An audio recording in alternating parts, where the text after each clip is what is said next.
Before I dive in, kindly hit the subscribe button.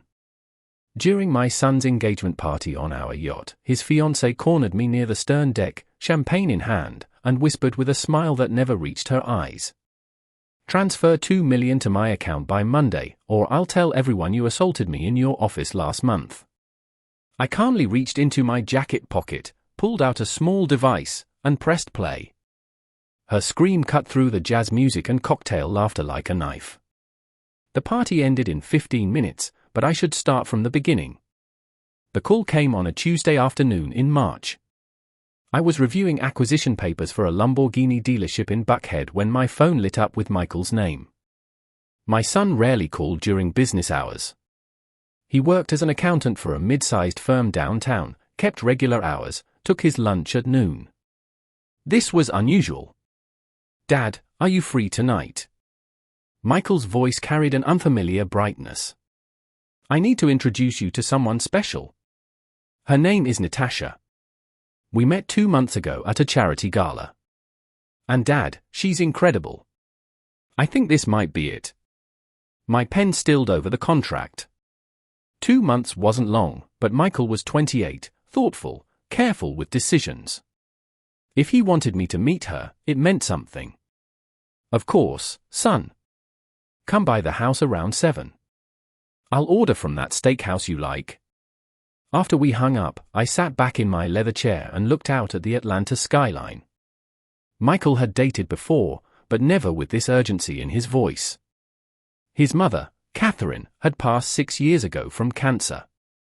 In that time, I'd watched my son navigate grief, build his career, stay cautious about relationships. This sudden enthusiasm felt both wonderful and unsettling. That evening, they arrived precisely at 7 o'clock. Michael came through the door with nervous energy, straightening his tie twice in the entryway. The woman beside him moved with practiced grace. Her designer dress probably cost more than most people's monthly rent. Dark hair fell in perfect waves past her shoulders. Her handshake was firm, calculated, and her smile stayed frozen in place. "Mr. Morrison, I've heard so much about you."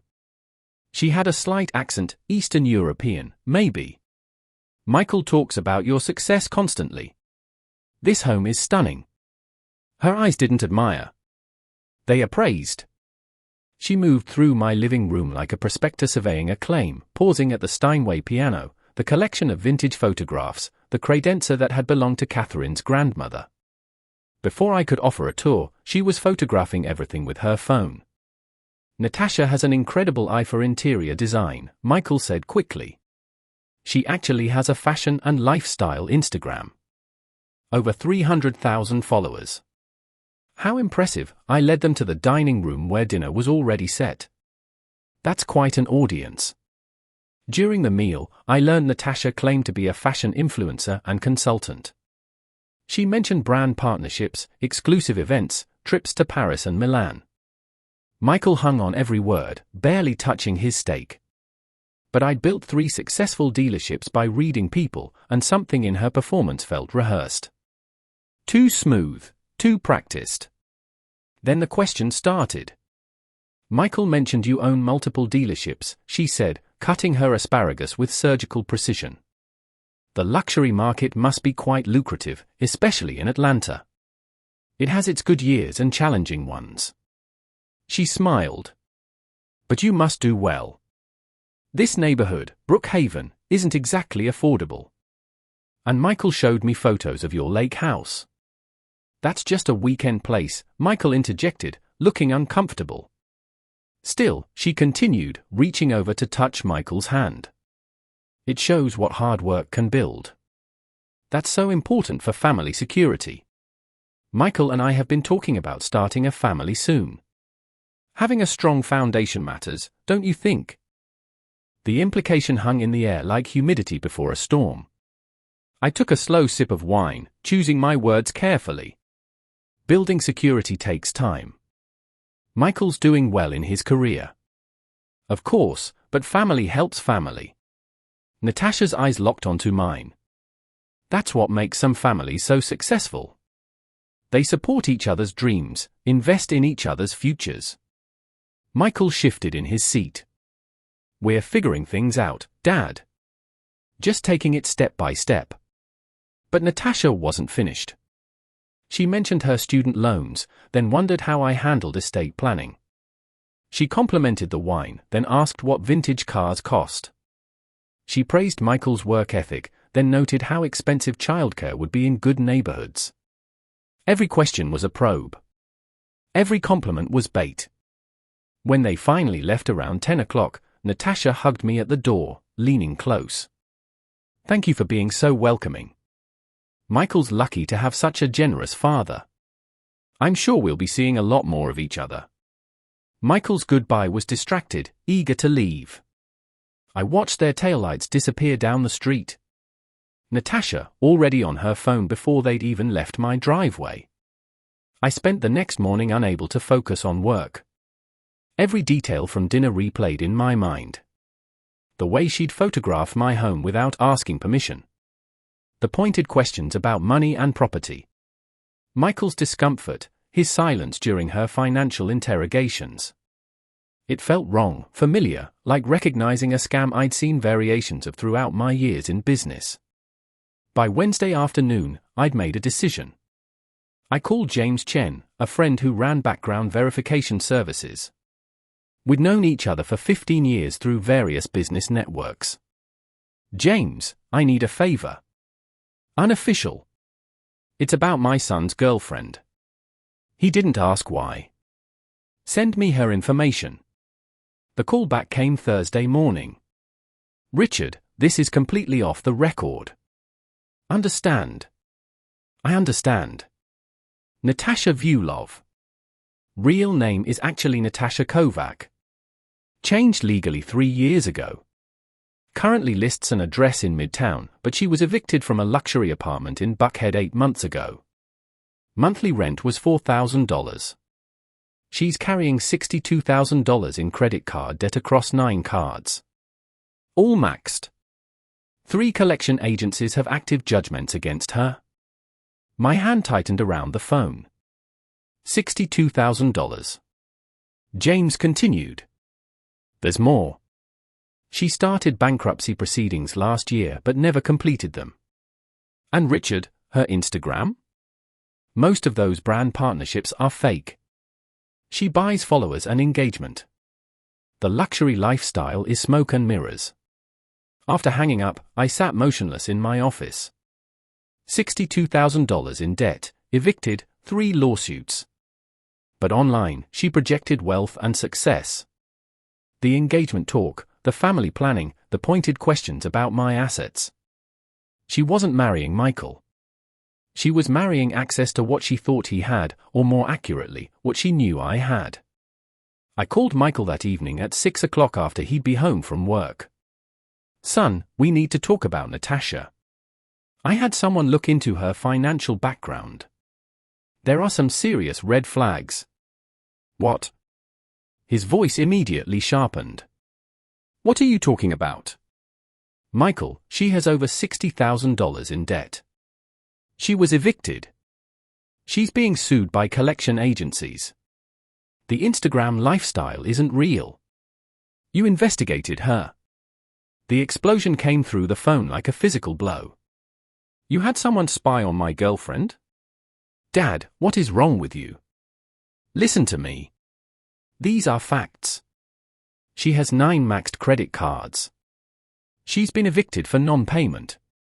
This is serious financial trouble. And with how she was asking questions at dinner. How dare you? His voice cracked with pain and fury. I'm 28 years old. I don't need you investigating people I date like I'm some child who can't make decisions. I'm trying to protect you. This is about a pattern of behavior. She targets men with. You can't stand seeing me happy. You never could. After Mom died, you buried yourself in work. And now you can't handle me building a life without you hovering over everything. That's not true.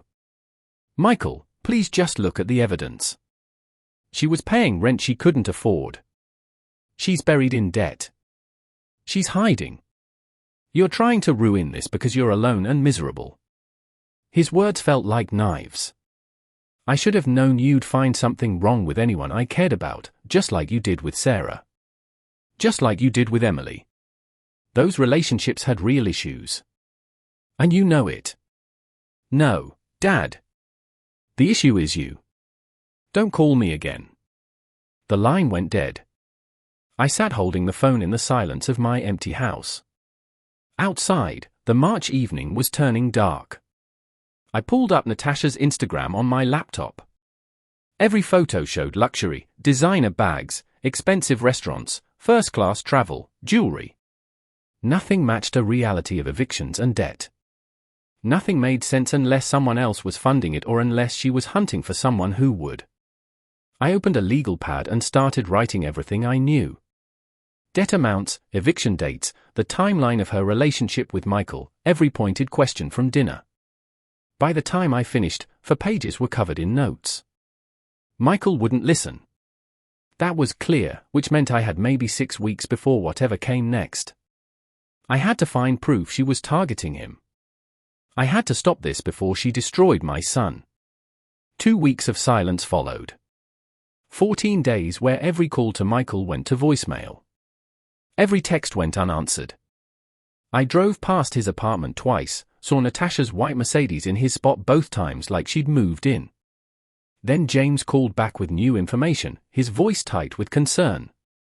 Richard, Michael just pulled $40,000 from his investment account, his entire savings, and he applied for a personal loan, $50,000 at 19% interest. The bank approved it yesterday. My stomach dropped. $90,000. Michael's entire financial cushion gone. That's not all, James continued. I found something else. Natasha has an LLC registered in Delaware. Created 3 weeks ago. Company name is NV Luxury Consulting. Michael's name isn't on it. She's the sole owner. What's the business supposed to be? According to the filing, fashion consulting and brand development, but Richard, there's an offshore account connected to it. Cayman Islands, set up the same week she registered the LLC. I thanked James and sat staring at my computer screen. Offshore account, sole ownership despite Michael probably funding it. This was extraction, not partnership. She was setting up to disappear with his money. The engagement announcement appeared on Facebook that Wednesday. Photos of Natasha with a diamond ring. Michael beaming beside her at some upscale restaurant. The caption read, "He said yes. So excited to start this journey with my soulmate. Wedding planning begins now." Over 400 likes. Comments gushing with congratulations. I tried calling Michael. Voicemail. I tried texting. No response. I wrote an email. Subject line, "Son, please read this." It bounced back. He had blocked my email address. On Friday, a formal invitation arrived by mail. Heavy cardstock with embossed gold lettering. The Morrison View Love Wedding. Lake Lanny engagement party on Yacht. May 15th at 6. Ceremony to follow next month. I researched Lake Lanny yacht venues. The one listed started at $15,000 for evening charters. Premium packages went higher, much higher. Michael was drowning and Natasha was adding weights to his pockets. That afternoon, my phone buzzed with a text from an unknown number. "Richard, it's Natasha. We should talk before the party. It's important for Michael's happiness. Can we meet privately?" I stared at the message for 5 minutes. She was making a move, but toward what? Every instinct I'd honed over 40 years in business screamed, this is negotiation, not peace offering. I typed back, when and where. Her response came instantly. Your office tomorrow at 5 o'clock. Michael thinks I'm at a photo shoot. The next morning, I drove to an electronics store in Sandy Springs. A young clerk showed me a recording device the size of a car key fob. This model has 30 hours of battery life, voice-activated, crystal clear audio up to 20 feet. Is it legal in Georgia? Absolutely. One-party consent state. As long as you're part of the conversation, you can record without telling the other party. I bought it immediately. In my car, I practiced activating it. A small button on the side, a brief blue light, then nothing. I recorded myself reading directions aloud, played it back. Perfect clarity. Natasha arrived at my office at 5 sharp, wearing designer jeans and a cashmere sweater. She looked younger, softer, deliberately vulnerable. I activated the recorder in my jacket pocket before letting her in. The blue light blinked once. "Richard, thank you for seeing me." Her smile was apologetic. "I know things got tense. That wasn't how I wanted us to start our relationship as family." I gestured to the chair across from my desk. "What did you want to discuss?" She settled in, accepted a bottle of water, and her expression turned gentle. "Michael's been stressed. This distance between you is breaking his heart. I wanted to see if we could fix things before the engagement party." "I appreciate that." I kept my voice neutral. "Michael matters more than any disagreement." She nodded, relief washing over her features. "I'm so glad you understand." Her pause was calculated. "There is one thing. Michael's been worried about money. The wedding costs more than we planned. And with starting the business, the test, probing my willingness to provide money before revealing the real demand." "What business?" I asked. "Oh, the consulting firm. NV Luxury. We're investing in it together. Michael's putting in capital. I'm providing the expertise and client base. It's going to be amazing." She lied smoothly.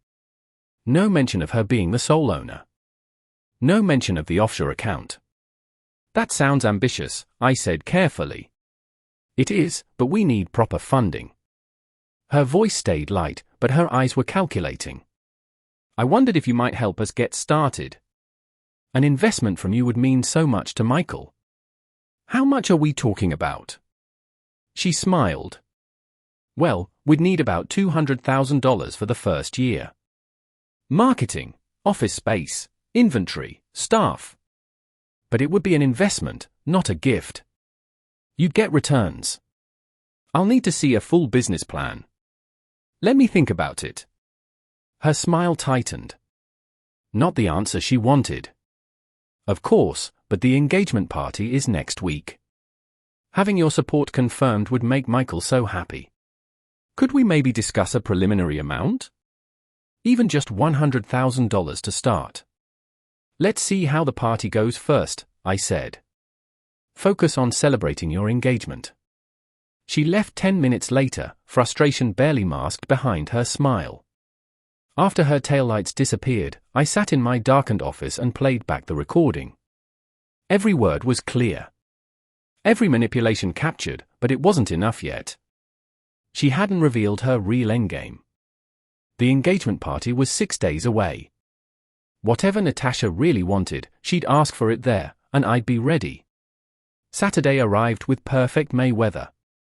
I drove to Lake Lanny at 5, watching the sun reflect off the water like scattered diamonds. The yacht was impressive, easily 60 feet, probably costing Michael $20,000 just for the evening charter.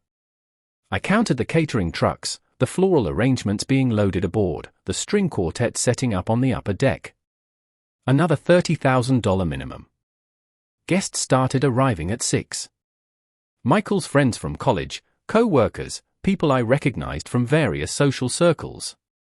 Everyone dressed for an upscale event. I watched Michael greet people near the gangway, looking happy but tired. He'd lost weight. The stress was visible in his face. Natasha held court on the main deck, her engagement ring catching light with every gesture. She wore white, of course, establishing herself as bride-to-be. Her laugh carried across the water, performative and bright. My phone buzzed, upper deck private. "Now. Come alone."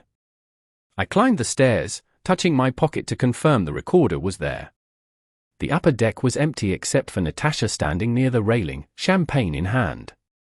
The sun was setting behind her, painting the sky orange and red. I activated the recorder. The blue light blinked. Richard, beautiful evening, isn't it? Her voice was different now. All business, no softness. It is. Michael seems happy. She turned, her smile razor sharp. Let's talk about keeping him that way. Permanently. I waited. You're going to transfer $2 million to my account by Monday morning. Her tone was casual, discussing whether. Wire transfer. No checks, no delays.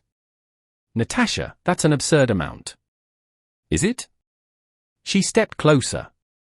Because the alternative is me telling everyone here, everyone Michael knows, that you sexually assaulted me in your office last Friday.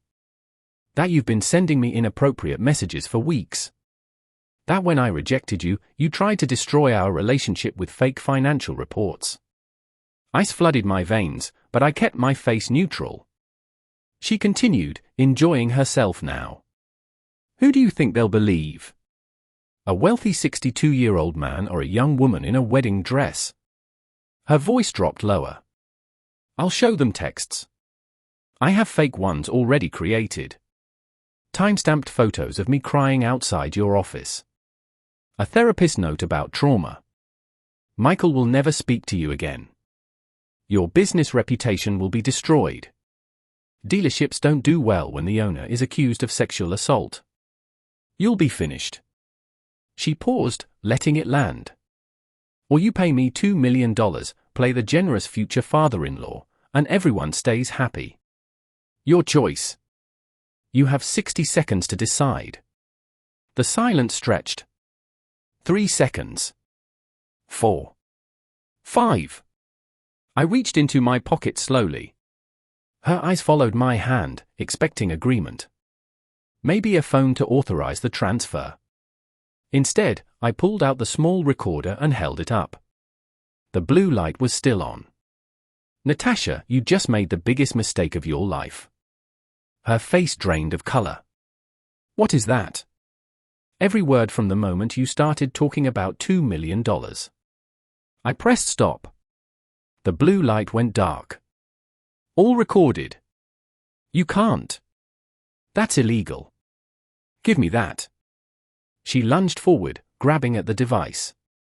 I pulled back, stepping toward the stairs. Georgia is a one-party consent state. Completely legal. You recorded me without permission. Her voice rose to a shriek. You set me up. I walked quickly down the stairs toward the main deck. She followed, still reaching for my arm. Richard, wait. Please, we can work this out. I didn't mean.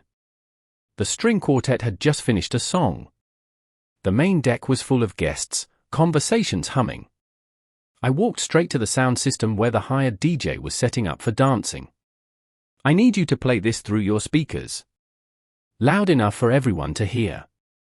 Sir, the party schedule. I handed him the recorder and a cable. He looked confused but complied. Natasha rushed onto the deck, mascara starting to run, face twisted with panic. Michael appeared from the bar area, his expression confused. Dad, what's happening? What are you doing? The recording began. Natasha's voice filled the yacht through crystal clear speakers. You're going to transfer $2 million to my account by Monday morning. Every conversation stopped. 100 people froze mid-sentence. The recording continued. Her threat about assault accusations, the fake texts, the therapist's note, every calculated word captured perfectly. Because the alternative is me telling everyone here, everyone Michael knows that you sexually assaulted me. Michael stood paralyzed, his face cycling through disbelief, recognition, horror. When the recording ended, the silence was absolute. Even the water lapping against the yacht seemed to quiet. Natasha stumbled backward. That's edited. He manipulated the audio. Richard, how could you make up lies? I pulled out my phone, opened my email, and forwarded the original file to my lawyer, to James, to 3 other witnesses. All with metadata. All with timestamps. Unedited. Michael, I said quietly. There's more you need to know. But not here. Michael stared at his fiancée, then at me, his voice breaking. Tell me you faked that recording. Tell me this isn't real. Natasha's mouth opened. But no convincing lie emerged. She'd built her scam on manipulation, not truth. Without the leverage of false accusations, she had nothing. One of Michael's friends near the front called out, "I heard what I heard. That woman just tried to blackmail you for $2 million. Michael turned to Natasha, tears starting to form. Was any of it real? Did you ever actually love me? She couldn't answer. The truth was too ugly. Michael looked at me and for the first time in 6 weeks really saw me. Dad, I'm so sorry. I should have listened. The engagement party dissolved within 30 minutes. Guests left in uncomfortable clusters, whispering. The yacht captain offered to cut the charter short, no additional charges. Michael and I sat on the lower deck as the boat returned to dock, watching the last colors fade from the sky. You tried to tell me, Michael said, his voice hollow. At dinner, over the phone. In all those texts I deleted. You were right about everything, and I called you controlling. You were manipulated by someone very good at it. That's not your fault. I lost everything. My savings, the loan. I invested $90,000 in her fake company. Dad, $90,000 I don't have. I put my hand on his shoulder. Money can be replaced. You can't. That's all that matters. We sat in silence as the yacht docked. Natasha had disappeared the moment we reached shore, probably calling a lawyer, probably planning her next move. But that night, Michael came home with me. We sat in my kitchen until 2 o'clock in the morning talking, not about Natasha, but about grief, about Catherine, about the years since her death and how we'd both been navigating loss alone. The lawsuit Natasha filed arrived 3 weeks later. Civil complaint, claims of entrapment, emotional distress, defamation. Damages sought, $500,000. Her lawyer had crafted a narrative where I was the villain, jealous and controlling, who'd manufactured evidence to destroy my son's happiness. My lawyer, Robert Martinez, reviewed the complaint in his office, making notes in red ink across every page. This is aggressive, but fundamentally flawed. We have the recording. We have metadata. We have witness testimony from 100 people who were there. Can she win? Robert shook his head. Win? No. Make it expensive and annoying? Absolutely. Discovery will be invasive. Depositions. But we have something better. What? 3 hours later, I sat in Robert's conference room with a private investigator named Sarah Walsh. She'd been working the case for 2 weeks. The file she presented was 3 inches thick. Natasha Kovac, she began, has run this exact scheme 4 times in the past 6 years. She spread photos across the table. This is David Brennan, tech executive from Austin, dated Natasha in 2019. She claimed pregnancy, demanded money for medical care, and to go away quietly. He paid $75,000. She slid another photo over. Marcus Chen, real estate investor, Seattle 2020. Same pattern, fake pregnancy. Paid $60,000 before she disappeared. 2 more photos. James Mitchell, Nashville, 2021, $50,000. Brandon White, Charlotte, 2022, $80,000. All threatened with false accusations if they didn't pay. All chose to pay rather than fight. Sarah looked at me directly. You're the first one who recorded her, the first one who fought back. These men are willing to testify if it helped stop her from doing this again. The court date arrived in August, Fulton County Superior Court. I sat beside Robert at the defense table, watching Natasha's lawyer arrange papers with practiced confidence. Michael sat in the gallery behind me. He'd spent the past 3 months rebuilding, therapy twice a week, slowly recovering financially. But the damage Natasha had done was still visible in his careful movements, his quiet voice. Judge Harrison presided, a woman in her 50s with sharp eyes and zero patience for frivolous lawsuits. Natasha took the stand first, swearing oath with practiced sincerity. Her lawyer guided her through a prepared narrative. She'd fallen in love with Michael, been excited to join his family. But Richard had been hostile from their first meeting, investigating her background without permission, then recording a private conversation where she'd been joking police about needing money. He played that recording at our engagement party in front of 100 people, she said, tears forming perfectly. It destroyed everything. Michael lost money. I lost my reputation. All because Richard couldn't accept someone loving his son. Robert didn't cross-examine aggressively. He asked 3 simple questions.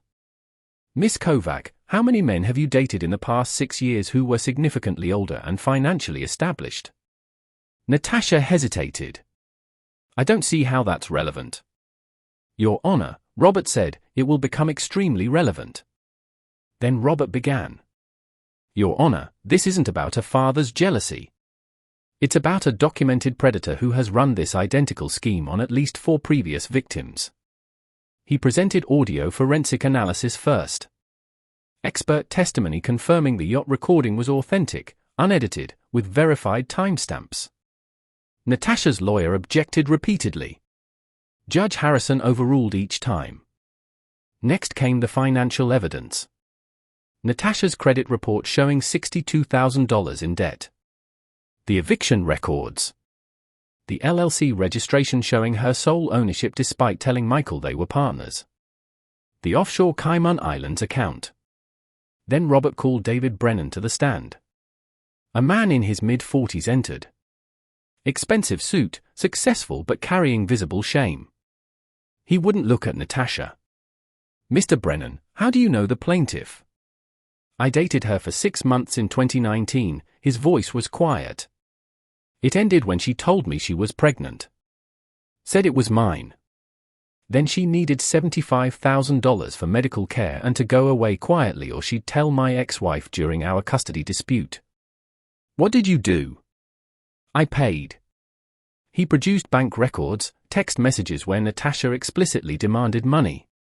Before I continue this story, kindly hit the subscribe button if you haven't. 2 weeks after I paid, she texted that she'd miscarried. Then she disappeared, changed her number, moved. Gone. The courtroom was silent. Michael made a small sound behind me. Robert continued methodically. Marcus Chen testified next. Then James Mitchell. Each told the same story. Fake pregnancy or assault threat. Demand for money. Payment. Disappearance. For men. $265,000 extracted through blackmail. Judge Harrison's face grew darker with each testimony. When the last victim finished, she looked directly at Natasha. Miss Kovac, these testimonies present a clear pattern of fraudulent behavior. Natasha stood suddenly. Those men are lying. This is a conspiracy. Richard paid them too. Miss Kovac, sit down. The judge's voice was steel. Your claim that Mr. Morrison recorded you illegally is incorrect. Georgia is a one-party consent state. Your claim of emotional distress is undermined by evidence that you attempted to extort $2 million, and your credibility is destroyed by 4 previous victims with documented evidence of identical schemes. She paused. This lawsuit is dismissed with prejudice. Furthermore, Miss Kovac, you are ordered to pay defendants' legal costs in the amount of $63,000. I'm also referring this matter to the District Attorney's Office for investigation of fraud, extortion, and conspiracy charges. The gavel came down like thunder. I walked out of the courthouse into humid August heat, loosening my tie. Robert was satisfied. Harrison doesn't make DA referrals lightly. Natasha is facing criminal charges now. Then I saw Michael standing by the courthouse fountain alone. He looked different, older, sadder, but clearer somehow. Dad, he said when I approached, the things those men said, the pattern. She researched me before we even met, didn't she? I think so, son. I'm sorry you had to hear it that way. Michael's voice broke. I chose her over you. I believed every lie she told me. And I still love you. That never changed for 1 second. We stood there in the Georgia heat, father and son, slowly finding our way back. 3 months later, Michael moved back into his old apartment. He'd paid off the loan, slowly rebuilding his finances. Started dating again, carefully this time. The trauma would take time, but he was healing. As for me, I found something unexpected. Sarah Walsh, the private investigator who'd built the case against Natasha, called one evening. Not about the case, just to talk. She'd lost her sister to a similar scam 10 years ago. Her sister had died by suicide after losing everything to a con artist. That's why Sarah became an investigator. To stop people like Natasha. We met for coffee. Then dinner. Then became something neither of us had been looking for, but both needed. On a cool November evening, Michael joined Sarah and me for dinner at my house. The same dining room where I'd first met Natasha. But this time, everything felt different. Genuine. Real. I want to propose a toast, Michael said, raising his glass. To Dad, for not giving up on me when I gave up on you. For standing between me and disaster, even when I hated you for it. That's not control. That's love. My throat tightened. You're my son. I'd do it again every time. Michael continued. And to teaching me that real love sometimes means telling hard truths, being patient when everything says to give up, and fighting for people even when they can't see the danger. We clinked glasses and I looked around. My son, healthy and learning. A woman I cared about beside me. A future built not on revenge, but on protecting what matters most. The last I heard, Natasha had fled Georgia before her criminal trial, skipping bail. She disappeared, probably running the same scheme in another state with different names. Part of me wanted justice. But the bigger part just wanted her gone from our lives. Because the real victory wasn't destroying her. It was this, Michael safe, my family whole, and learning that sometimes protecting someone you love means standing firm when the whole world tells you to walk away. That's what fathers do. That's what love means.